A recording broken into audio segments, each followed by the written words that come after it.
Hello, everyone. Welcome back to another episode with the Panther Stride podcast. I'm Asher Werner. This is Madison Gutierrez, my co host, and this is our special guest, Paige Werner.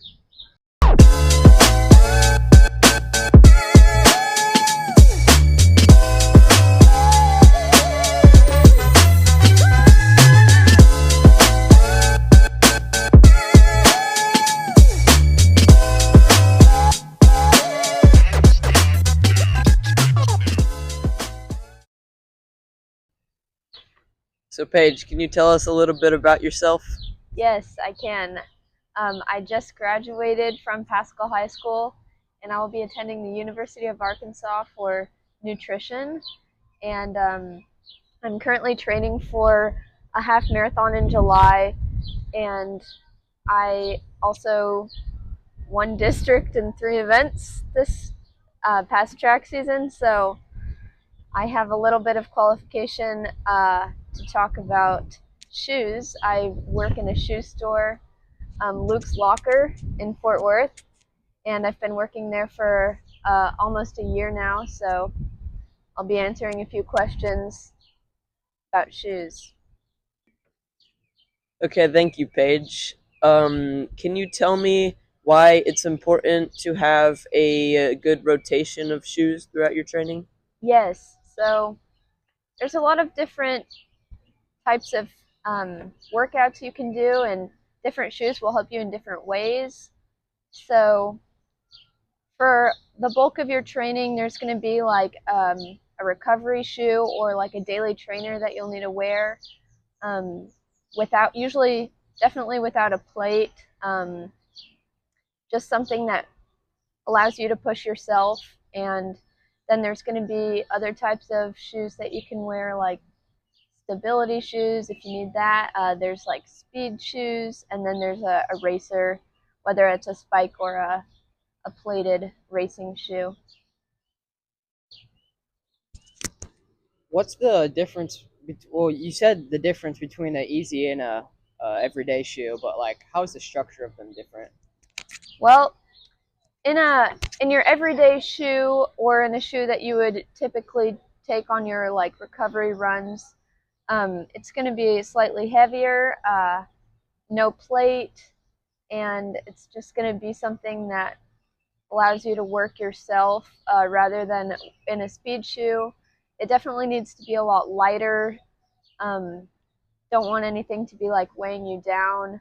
And then a lot of good speed shoes can have like something like a nylon plate in them, which is going to give you a little bit of energy return, but allow you to kind of have that flexibility of a trainer.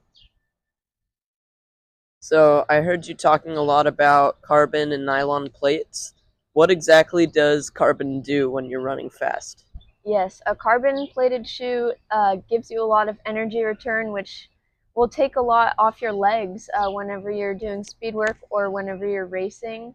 Um, so it'll just kind of allow you to run faster for a longer period of time without feeling too taxed or anything. And then a carbon plate is typically a lot less flexible than a nylon plate.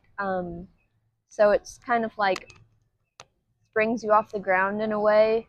Um, it does have this sometimes a feature like called a rocker, which will kind of roll you forward whenever you're running, which is beneficial during a race and whenever you're really trying to pick up the pace. And then the nylon plate is really flexible, or not really flexible, but more flexible than carbon. It has a little bit of energy return so that you don't feel too tired, but it's still going to give you that training benefit. You mentioned spikes. What would you use spikes for, and how are they different than a carbon shoe? Yeah, so some spikes are built with a carbon plate in them, so those would be really good for racing, uh, both cross country and track. Whenever you're on the track doing speed work, you could also use your spikes and kind of have that race day like faster mileage mentality. Um, but it's definitely a big change whenever you go from a tennis shoe to a spike during cross country or track races. you'll just feel a lot more prepared, and then it's kind of just gonna, in general, like keep you stable and comfortable on the course or on the track whenever you're racing. That's great. Do you want to tell us a little bit about your shoe rotation? Oh yeah.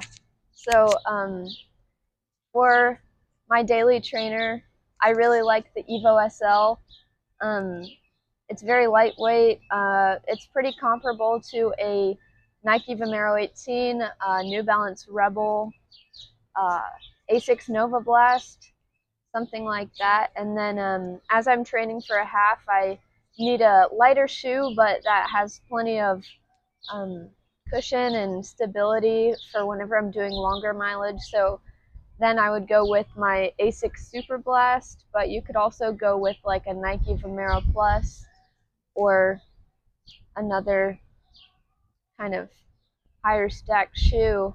And then for a speed shoe, um, there are a few options you could go with. I go with this less expensive option that has a carbon plate called the Nike Zoom Fly. It gives you a little bit less energy return than a racer, but it's still a very good tempo shoe for me. And then I always raced in my Dragonflies. I had Dragonfly cross country spikes for cross country and then Dragonfly 2s for track. And I definitely noticed that those kind of helped me push to race a little bit better. All right, thank you for that, Paige. Do you have anything else you would like to say? Well, Haskell students do get a 10% discount at Luke's Locker, so if you are looking to buy a new shoe to add to your rotation, you can always stop by, and me and Coach Doss both work there, so it's a very great way to build your rotation. And yeah. All right, thank you for that. I think that wraps up our episode for today. Thank you, guys. You're welcome.